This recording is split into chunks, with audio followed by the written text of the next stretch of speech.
男人拉开女人的衣服，露出傲人的事业线，接着让她去勾引那个管理员，因为他们不想付钱买票滑雪，只要讨好那个男人，他们就能白嫖一回。没想到的是，女孩竟然答应了。她找到管理员，主动搭话套近乎，谎称自己和闺蜜来玩，却忘记带钱，希望管理员可以通融一下，放他们进去。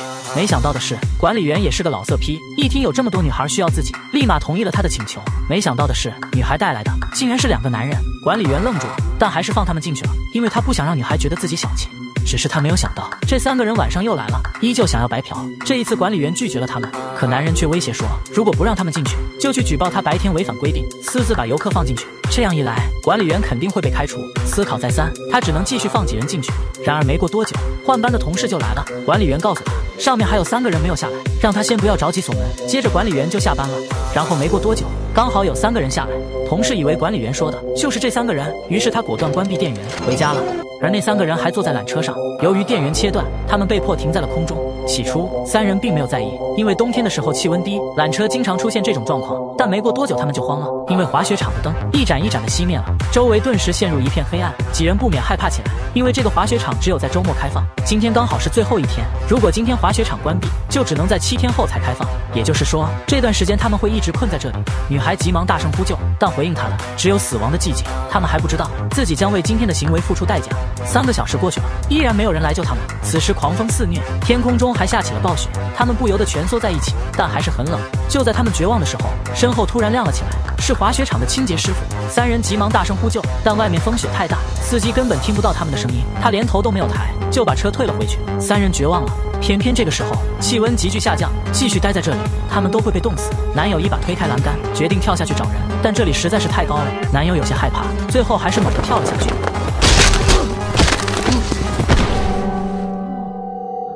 他艰难起身，才发现自己的双腿全部摔断，骨头已经穿到了外面。男友顿时发出痛苦的哀嚎，撕心裂肺的声音让女孩痛苦不已。上面的2人知道，如果男友继续待在下面，迟早会被冻死的，他们必须想办法救他。朋友提议，他可以顺着缆车爬到那边的栏杆上，然后再顺着栏杆爬下去。可朋友刚刚起身，就差点滑下去，因为缆车上的冰疙瘩太多了，太滑了，他们必须先把那些东西清理掉。偏偏就在这时，下面出现一只饿狼，他恶狠狠地盯着男人，男人吓坏了，他大气不敢出。就在饿狼想要攻击他的时候，女孩急忙将滑雪板丢下来，吓退了饿狼。男友刚松了一口气，却听到周围又传来了狼嚎，如果再不救他，饿狼很快就会返回来将他吃掉。朋友立马爬上缆车，他抓住缆绳，一点一点地往前挪动，就要成功的时候，他往地面看了一眼，完了，饿狼从4面8方跑了过来，将下面的男人团团围住。他绝望地捂住双眼，随后狼群就发起了攻击。听着男友痛苦的哀嚎，上面的2人哭得泣不成声。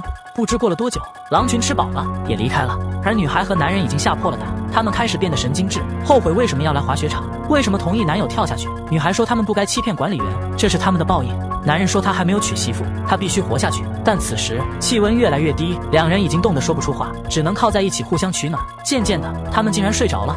等到醒来的时候，已经是第2天早上，依然没有人来救他们。女孩突然发现她的手被冻在了栏杆上，不知哪来的勇气，女孩慢慢将手抬起来，手上的皮肉立马分离，她忍着剧烈的疼痛，一把将手拿了下来。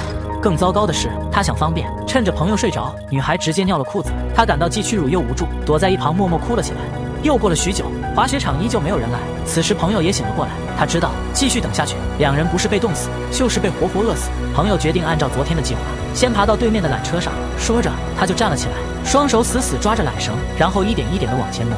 男人走的每一步都胆战心惊，一整夜的寒冷与饥饿已经把他仅剩的热量消耗殆尽，男人就要支撑不住。就在这时，底下跑来一只饿狼，正盯着他。男人只能咬紧牙关，硬生生爬到对面的缆车上。他已经精疲力尽，看着下面的饿狼，男人突然有了主意，他让女孩把滑雪杖扔下去，以便自己下去后可以拿来跟饿狼搏斗。可女孩刚刚靠近滑雪杖，缆车竟剧烈晃动起来，因为上面的螺丝已经松动了，但女孩还是强忍着恐惧，拿到滑雪杖并扔了下去。与此同时，男人继续抓住缆绳，爬到了旁边的栏杆上，然后顺着梯子慢慢来到地上。他刚刚拿起滑雪杖，一旁的饿狼也扑了过来。关键时刻，男人拿起滑雪杖刺在了饿狼身上，趁着饿狼离开，他急忙坐在滑雪板上，迅速滑了下去。然而男人前脚刚走，后面就有2头狼追了上去。女孩不知道朋友能不能顺利逃生，叫来救援，她只能等。等到第3天，依旧没有人来，女孩又饿又冷，她撑不住了，女孩决定跳下去。她慢慢挪到缆车一旁，可就在这时，那颗螺丝突然掉了出来，缆车急剧下降，却又在半空中突然停住。幸运的是，她离地面更近了，女孩没有犹豫，直接跳了下去。可就在这时，女孩疼得撕心裂肺，但她来不及多想，就开始在地上爬着往前走，因为在这里多待1秒就有可能被狼吃掉。她用尽全身力气，一直爬，一直爬，直到她看到朋友残缺的尸体。怪不得一直没有人来，原来朋友早就被狼吃掉。女孩强忍悲伤，继续往前爬。可就在这时，她看到了一头狼，狼也看到了她。不知为什么，这些狼没有攻击女孩，反而转身离开。女孩继续爬，她连滚带爬，来到山下的公路。终于，女孩爬不动了，她绝望地闭上了双眼。不知过了多久，她被过路的人救了起来。女孩还活着，但即使还活着，这辈子的阴影却永远挥之不去。